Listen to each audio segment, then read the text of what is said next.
as we get ready to dive into this call, the request had been if there was such a thing as creating success in just one area, what would that look like? But here are a few things that I do know about creating success. Success is all over this world. It surrounds us. It's all over. It's looking for habitat, but there's very little fertile soil for it to land on. So much of the soil that success would like to land on is infiltrated with ego and self-righteousness, and the list goes on of things that people are dealing with. And success can't actually land on that soil and create something out of it. You see, success is looking for the type of person that has been forged through lots and lots of trials and maybe errors and maybe failures and behind the scenes hard work where nobody knew it, picked themselves up and went again when things didn't look good, when they made mistakes, and they picked up and went on. Success is looking for that person to call it home. You see, there is no scarcity of success available for every person out here. That's exactly what I said, every person out here. There is no scarcity of it. There's more than all of us can possibly use, abundance. That's what God created. But most of us are missing one key element that we are not aware of. And that key element is, as you've heard being said many times, who we become is more important than what we acquire and achieve. And although we understand that to be true, we know it's true, and we believe it. There's still a part of us that doesn't actually go after it because we don't believe it's possible. We might try a little bit, half-hearted try, and discover that it doesn't really work for us, and then rather than admitting quit, we find a way to blame something, somebody, some system, something. You know, success is just not going to really land on that person unless that person changes their attitude down the road in some way, shape, or form. Success is looking for the person that didn't make excuses, got up when it was hard, and got out when they were facing their fears, made those tough choices when easier ones were available, stood with somebody in the rain when being in the dry was an option. Success lands on that person, the person that has been created from all the things that life likes to throw at them, because life is going to test you. When you say that you want to be successful, life is going to come at you with so many different things that you're not sure that it's not trying to break you, but it's actually not. Like the things that are thrown at us, it's never thrown at us to break us. It is thrown at us to break maybe the attitudes that we have. It might be thrown at us to break the scarcity mindsets that we have. It might be thrown at us to break the ego that tries to rule us. But success doesn't care what color your skin is. Success doesn't care what education you have or don't have. Success doesn't care who you were born to, what family you came from, what your last name is. Success doesn't care whether you're short or tall, skinny or not so skinny. Success just does not care about those things. It is not biased, it is not prejudiced. The only thing it cares about is who are you and what are you doing with the time that you were given. You guys are on this podcast this morning, which tells me that you're committed to something more than just existing. Just being here, just being born and going through life, die in. That's it. Life is more than just sheer existence. It is about making a difference.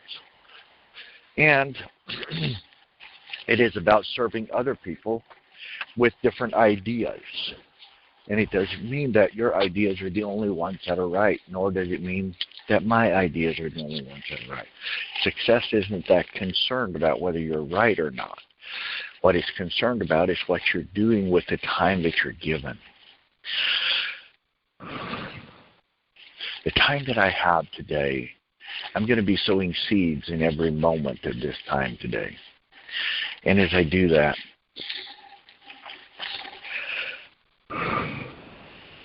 I'm going to be getting a harvest for it.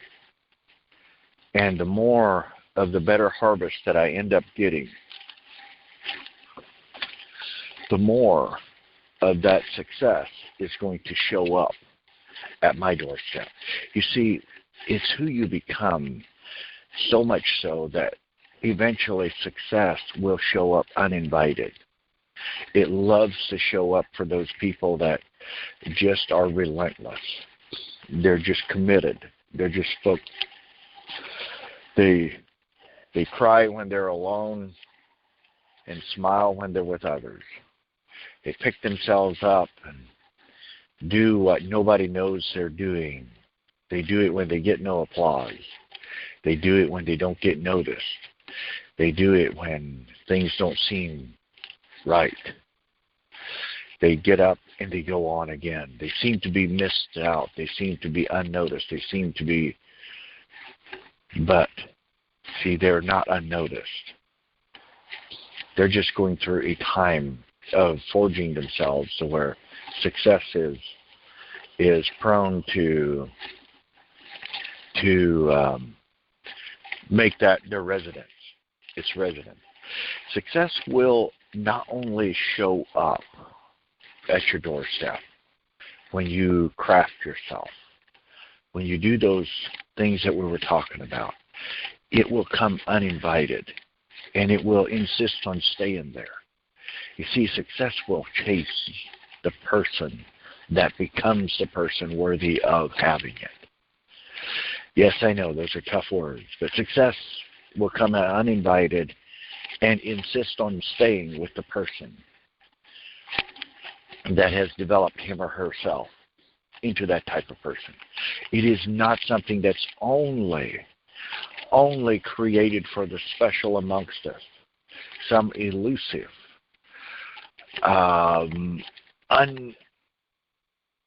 it's something that's impossible to obtain.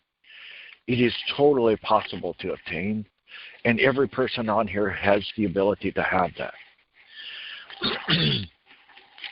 But it's looking for the person that makes an all-out commitment, a person that can hold their commitment when the mood they set it in has left them. You see, it's easy to get enthusiastic and to get excited and to make a commitment. But then when things don't go so well, to go to blaming and backing up on commitment. Success isn't actually looking for that person because that person won't use it well. As one wise man once said, a biblical teacher said, God will not give you finances or teams or money if you haven't proven that you can handle small amounts.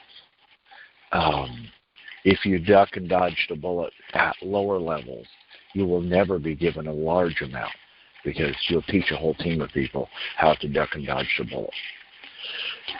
You see, there's so much success out here looking for a home. I'm hoping to help develop hearts in such a way, commitments in such a way, dedication in such a way, the type of people that success feels like it's not only welcome, it wants to be there. It wants to be in the hearts of those people. It's time that there's a rising up of people that say it's enough of the enemy having all the abundance. It's time that God's people have it. It's time that the people that are striving to make a difference in the world are also the ones that are receiving, taking it in. I've had a guy tell me once, If God wants me to have this, he'll make sure that I get it. That may be true. He put you here. He gave you the dignity of choice. But it's up to you to do something with it. We have a story of the talent that really rebukes what that guy just said. But it wasn't up to me to change his mind, and I didn't. I simply said, God can't bless the work you don't do, and moved on. And I'll say that to myself. I say that to every person on here. God can't bless the work we don't do. He can't bless the efforts we don't put in, the times where we don't feel like it, but we get up and go anyway. God can't bless those times if we don't do that. Now, all of you guys are thinking of times that you knew you should have got up and went and done an extra, whatever it is that you're doing. But you didn't. Yes, me too. We're human. But you also know there's times where you did do that. And just focus on what you did do. That was good and that was right. Continue doing more of the things that are good, the things that are right. Continue getting up while you're wiping the tears and go again. Because making a difference in the world isn't for the faint-hearted. It takes a lot of forging in oneself to develop yourself into the type of person that success will not leave you alone. It insists on being your business partner. It insists on being a part of who you are and what you do. I love it when it gets to where you're not seeking success, you're seeking a better you. And success insists on residing with that person. Success insists on calling you over and over and over until you answer, until you receive it, until you tell it it's welcome to stay with you, right? Guys, it will do that. And the formula is simple. Know what it is that you want, and don't keep changing it. Go for it. Stay the course. Stay committed. Stay focused. Stay with it until you got what you came for. And the person you become, you will tell me over and over and over, was worth way more than what you received. Although what you received will probably do 20 times more than just set you free financially. It will support you in supporting maybe your church, your school, many other things that you would desire to support. It will help you financially in a major way. But just be mindful that it is highly doable for every person. It's not going to be easy because you have to give up the old you to make a vote for the new you. Every moment of hesitation, we're voting on the old us. Every moment of picking up and taking that step forward without hesitation, you're voting on the new you and the future that you have ahead of you. And I just got to encourage you guys to today as you go out and about, do it with a great spirit, a great attitude. Know that success is at your fingertips. And as you develop yourself, it will come to you. It's not going to wait for you to beg it to come to it. It's going to insist upon being a part of your life. Thank you all so very much. Have a great day. Do me a favor. As always, remember, don't settle for less than who you are. May God bless you.